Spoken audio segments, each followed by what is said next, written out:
আল্লাহ বলেন, এরপর আল্লাহ বলেন, লাউলা ইয়াকুলুন নাসু উম্মাতান ওয়াহিদা, যদি এমনটি না হতো যে সমস্ত মানুষ একই দলভুক্ত হয়ে যাবে, লা জাআলনা লিমা ইয়াকুলুর রহমানে, তাহলে আমি, আল্লাহ বলেন, আমি করতাম, কি করতাম, রহমানের সাথে যারা কুফরি করে আমি করতাম, লে বুয়ুতিহিম, তাদের ঘরগুলি, সুকুফান, এবং তাদের বাড়ির ছাদগুলি, মিন ফিদ্দাতিন, চাঁদি দ্বারা,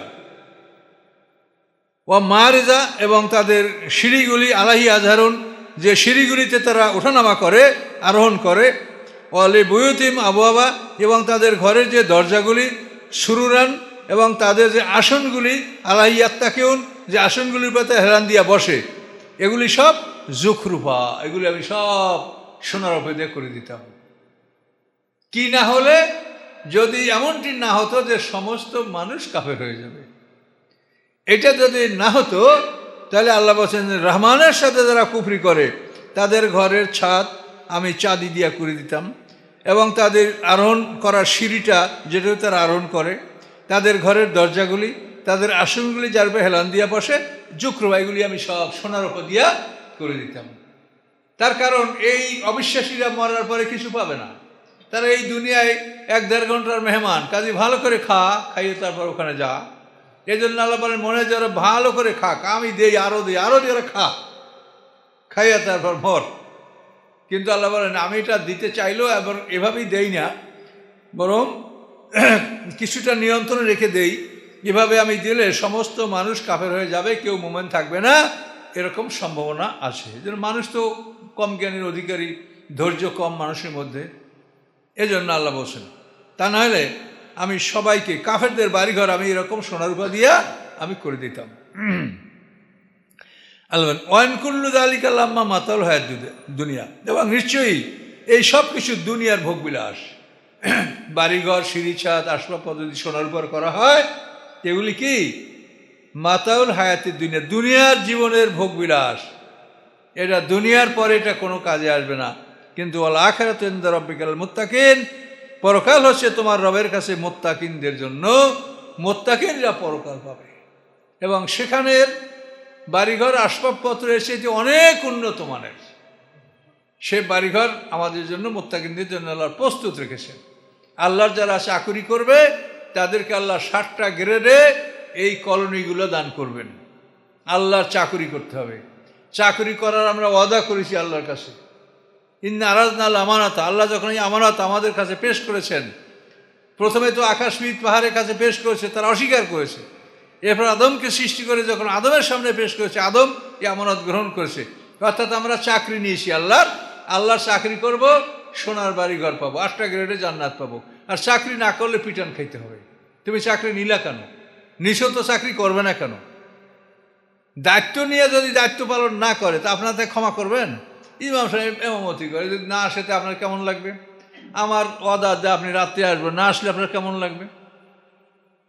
যে কোনো কাজে যার যে দায়িত্ব, এটা যদি পালন না করে তা আপনারা তাকে শাস্তি দিবেন কিনা?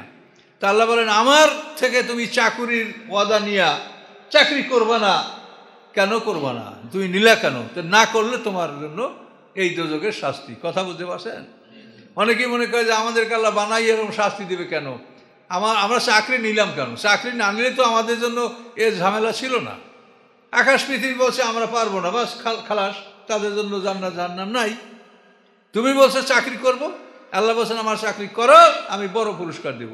চাকরি করবে না, সমাজের সেবামূলক কাজ করবে না, চাকরিটা হলো এই পৃথিবীতে শান্তি শৃঙ্খলা বজায় রাখা, সেবামূলক কাজ করা, মানে মানুষের সৃষ্টির কোনো কষ্ট না হয় এটা ঠিক করা, আর আল্লাহর পরিচয় দেওয়া যে এই পৃথিবীটা আল্লাহর সৃষ্টিকর্তা, আল্লাহ এটার মালিক তিনি, এই পরিচয়টা সারা বিশ্বে ছড়িয়ে দেওয়া যে এই পৃথিবীর মালিক আল্লাহ, তিনি এক, তার কোনো অংশীদার নাই, তার ছেলে নাই, মেয়ে নাই, তিনি এক।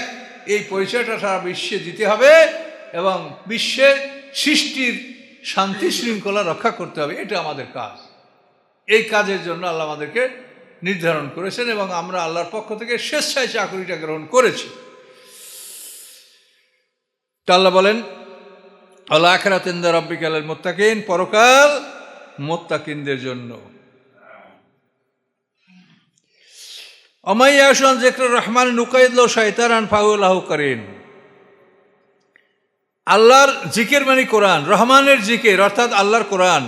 এই কোরআন থেকে যারা বিমুখ থাকে, আল্লাহ বলেন নুকাইদ লাহু শয়তানান, আমি তার জন্য একটা শয়তান নির্বাচন করে দেই, ফাহু লাহু করিন, এই শয়তান সার্বক্ষণিকভাবে তার সাথী হয়ে থাকে।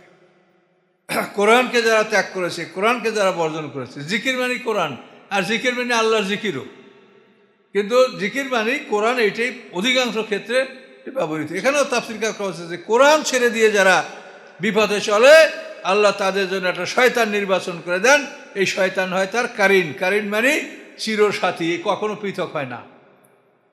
আমাদের সাথে শয়তান আছে, আমাদের যে শয়তান এটা কারিন না, আমাদের শয়তানটা হচ্ছে খান্নাস।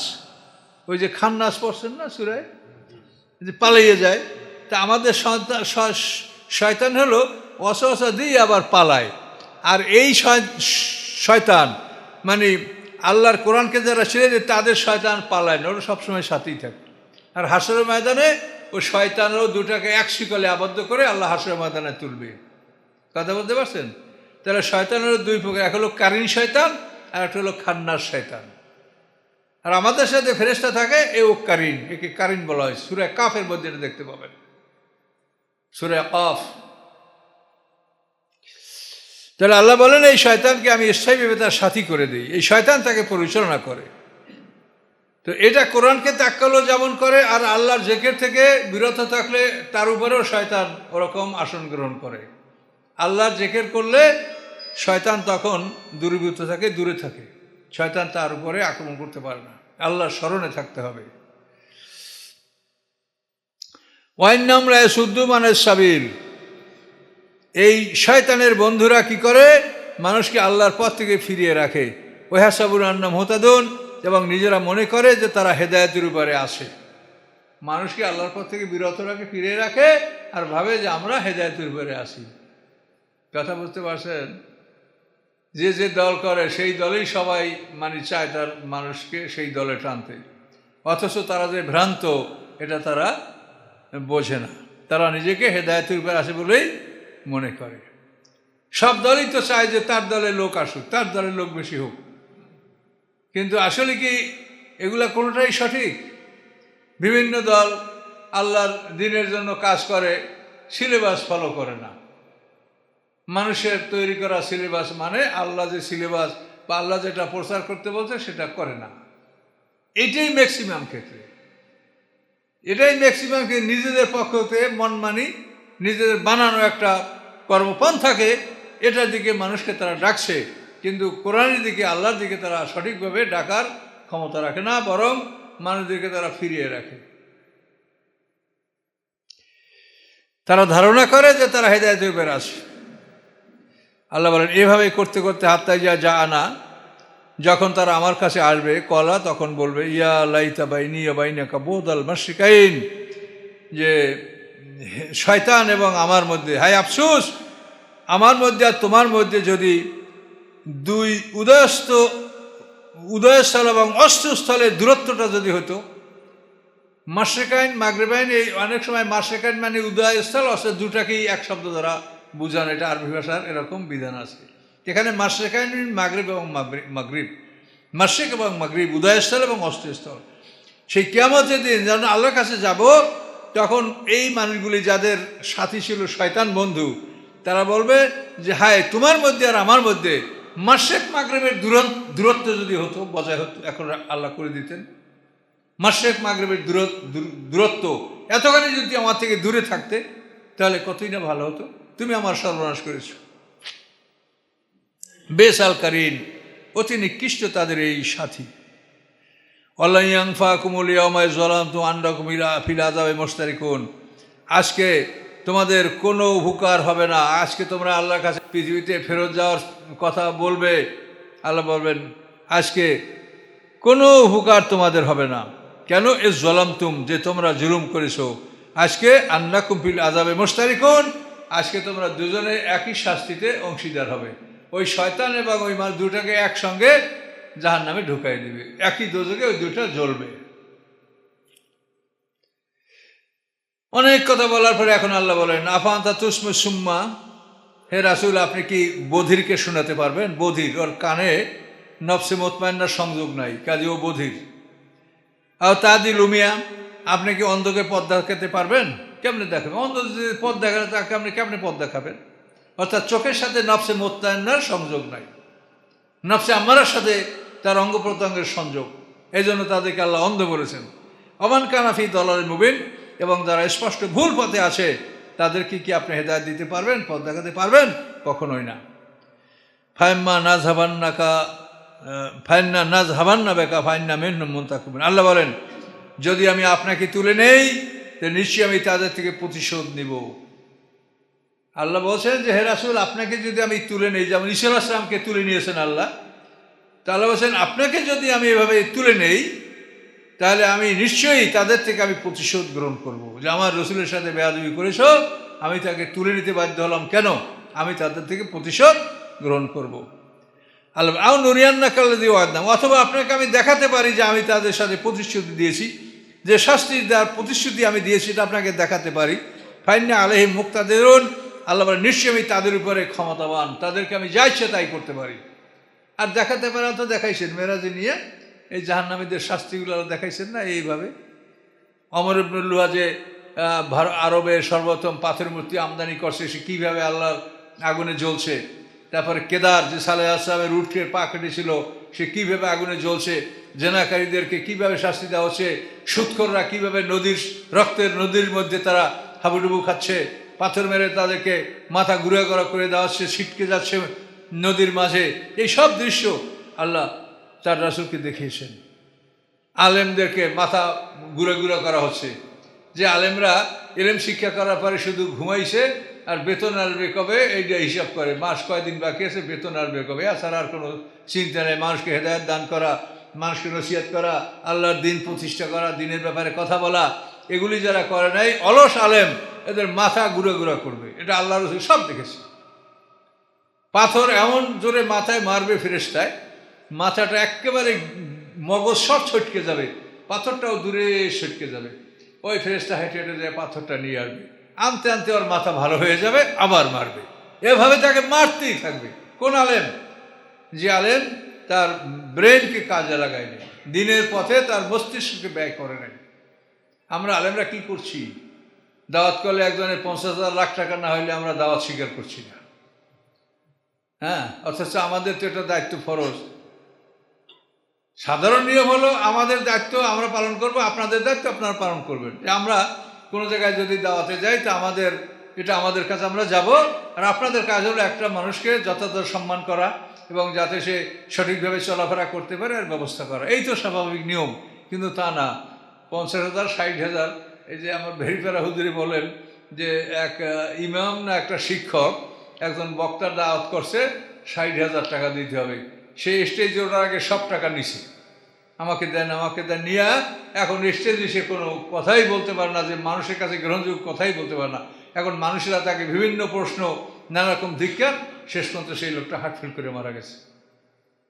ভেরিফেরা হুজুরি আমাকে বলছে, উনি জানেন লোকটা কোথায় উঠেছিলেন। এই অবস্থা হচ্ছে আমাদের। অথচ আল্লাহ তাআলা কি বলছেন? যে আমি যা প্রতিশ্রুতি দিয়েছি এটা আপনাকে আমি দেখাতে পারি। তো আল্লাহ তো দেখাইছেন। যে আলেমরা অসত্য কথা বলে, লোহার কাঁচি দ্বারা তাদের জিহ্বা কাটা হচ্ছে। জেনাকাররা পচা দুর্গন্ধময় গোশত চিবে খাচ্ছে, আর ভুনা গোশত তার পাশে পড়া আছে। জেনাকার নাদিরকে বুকে বড়শিতে বিদ্ধ করে শূন্যে ঝুলে রাখা হয়েছে। এইসব দৃশ্যগুলি আল্লাহ রাসূল দেখেছেন। আল্লাহ বলেন, আমি আপনাকে দেখাতে পারি, ক্ষমতা আমি রাখি। অতএব সর্বশেষ কথা আল্লাহ বলছেন, ফাস্তামসিক বিল্লাযী উহিয়া ইলাইক, আপনার কাছে যা ওহী করা হয়েছে সেটাকে আপনি শক্ত করে ধারণ করেন। ইস্তামসাক মানে শক্ত করে ধারণ করা। বিল্লাযী, ওই বস্তু, উহিয়া ইলাইকা, যা আপনার কাছে ওহীর মাধ্যমে পাঠানো হয়েছে। ইন্নাকা আলা সিরাতিন মুস্তাকিম, নিশ্চয়ই আপনি সরল পথে আছেন। আপনি ওরা জাদুকর বলে, ওরা গণক বলে, পাগল বলে, যাই বলুক, আপনি ভয় করবেন না। ইন্নাকা আলা সিরাতিন মুস্তাকিম, আপনি সরল পথে আছেন, তাতে কোনো সন্দেহ নাই। ওয়াইন্নাহু যিকরুল্লাহ ওয়ালাকা, এবং নিশ্চয়ই কোরআন আপনার জন্য উপদেশ এবং আপনার জাতির জন্য উপদেশ। ওয়াসাউফা তুসআলুন, অচিরেই তাদেরকে জিজ্ঞাসা করা হবে। তো এই আয়াত দ্বারা তাফসীরকাররা বলেন যে এই কোরআনের মূল প্রসার এবং এই মূল দায়িত্ব এটা রাসূলের কওমের কথা বলা হয়েছে। তো রাসূলের কওম হলো তার কুরাইশ বংশ, এই কুরাইশ বংশরা এটা এই ব্যাপারে প্রাধান্য পাবে, অর্থাৎ কোরআনের সঠিক দায়িত্ব পালন, কোরআনের সঠিক ব্যাখ্যা, সঠিক তাফসীর এটা রাসূলের যারা কওম। আর অন্যরা বলছে যে রাসূলের কওম সবাই যারা রাসূলকে মানে, তো এটাই আসলে সত্য কথা। রাসূলের কওম হলো যারা, আমরা যারা সবাই রাসূলকে মানি তারা আমরাই রাসূলের কওম, রাসূলের সম্প্রদায়। অসাফা তুসালুন, এবং তোমাদেরকে জিজ্ঞাসা করা হবে যে এই জিকির, এই কোরআন, এ ব্যাপারে তোমরা কে কতটুকু দায়িত্ব পালন করছো, কি করো নাই, এটা জিজ্ঞাসা করা হবে। আসআলমান আরসালনা কাবলাকা মির রুসুলিনা, আল্লাহ বলেন আপনি জিজ্ঞাসা করেন আপনার আগে যাদেরকে আমি রসুল হিসেবে পৃথিবীতে পাঠাই তাদেরকে জিজ্ঞাসা করেন, আর জাআলনা মিন দুনির রহমানি আলাতা ইয়াবুদুন, রহমান ছাড়া কোনো ইলাহকে আমি নির্বাচন করেছি যে ইলাহ ওরা ইবাদত করবে? আপনি আপনার আগে যত রসুল তাদেরকে জিজ্ঞাসা করেন যে আমি আল্লাহ রহমান ছাড়া অন্য কারো ইবাদত করার অনুমতি দিয়েছি? কখনোই আল্লাহ দেন নাই। এখন রাসূল তার আগের রাসূলদেরকে কেমন করে জিজ্ঞাসা করবে? এটা একটা আশ্চর্য কথা না? ওয়াসাল মান আরসালনা কাবলাকা মির রুসুল, আপনার আগে আমি যাদেরকে রসুল পেয়ে তাদেরকে জিজ্ঞাসা করেন। তো এই আয়াতের তাফসীর বলা হয়েছে এই জিজ্ঞাসা করার জন্য আল্লাহ ব্যবস্থা করে দিয়েছেন।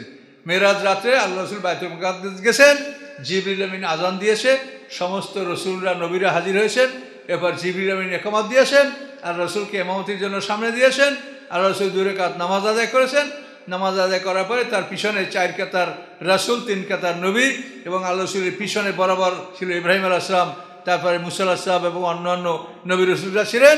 এরা সবাই উপস্থিত। সালাম ফেরার পরে আল্লাহ রসুল তাদেরকে জিজ্ঞাসা করলেন যে আল্লাহ আমাকে জিজ্ঞাসা করতে বলছে যে পূর্ববর্তী কোনো রসুলদের কাছে এরকম কোনো অনুমতি আছে কি না যে রহমান ছাড়া কারো ইবাদত করা যাবে? তখন সবাই বলল যে না, আল্লাহ আমাদেরকে একই কথা বলেছেন, সেটা হচ্ছে লা ইলাহা ইল্লাল্লাহ, এর বাইরে আল্লাহ আমাদেরকে আর কিছু বলেননি। সমস্ত নবী রাসূলদের একটাই দায়িত্ব, সেটা হলো লা ইলাহা ইল্লাল্লাহ, এই কথাটাকে বাস্তবায়িত করা। এখন এই লা ইলাহা ইল্লাল্লাহ মানে আপনি এটাকে মুখস্থ করাই দেবেন সবাই রে, তা না। এই লা ইলাহা ইল্লাল্লাহ মানে একটা মানুষের জীবন সম্পদ আল্লাহর কাছে বিক্রি করে দেওয়া হবে এবং সে আল্লাহর গোলাম হবে এবং তার মাল জানমালের মালিক হবে আল্লাহ। এইভাবে লা ইলাহা ইল্লাল্লাহ হলো এমন একটা বাক্য যার মাধ্যমে একটা মানুষ নিজের জানমাল আল্লাহর কাছে বিক্রি করে সে আল্লাহর গোলাম হবে। লা ইলাহা ইল্লাল্লাহর প্রচার মানে এই না যে আপনি কলমাটাকে মুখস্থ করাই দিলেন, তা না, এটা বিরাট ব্যাপার। তো এ পর্যন্ত আজকে আমাদের আলোচনা থাকলো। ইনশাআল্লাহ আমরা 46 নম্বর আয়াত পর্যন্ত চলে আসছি। আস্তাগফিরুল্লাহাল্লাযী লা ইলাহা ইল্লা হুয়াল হাইয়ুল কাইয়্যুম ওয়া আতুবু ইলাইহি লা হাওলা ওয়া লা কুওয়াতা ইল্লা বিল্লাহিল আলিয়্যিল আযীম। আল্লাহুম্মা সাল্লি আলা মুহাম্মাদ ওয়া আলা আলি মুহাম্মাদিন কামা সাল্লাইতা আলা ইব্রাহিম ওয়া আলা আলি ইব্রাহিম ইন্নাকা হামিদুম মাজিদ। আল্লাহুম্মা বারিক আলা মুহাম্মাদ ওয়া আলা আলি মুহাম্মাদিন কামা বারাকতা আলা ইব্রাহিম ওয়া আলা আলি ইব্রাহিম ইন্নাকা হামিদুম মাজিদ। আল্লাহুম্মা আমিন। ربنا ظلمنا أنفسنا وإن لم تغفر لنا وترحمنا لنكونن من الخاسرين. ربنا لا تزغ قلوبنا بعد إذ هديتنا وهب لنا من لدنك رحمة إنك أنت الوهاب. ربنا لا تؤاخذنا إن نسينا أو أخطأنا. ربنا ولا تحمل علينا إصرا كما حملته على الذين من قبلنا. ربنا ولا تحملنا ما لا طاقة لنا به. واعف عنا واغفر لنا وارحمنا أنت مولانا فانصرنا على القوم الكافرين. سبحان ربك رب العزة عما يصفون. سلام على المرسلين والحمد لله رب العالمين. السلام.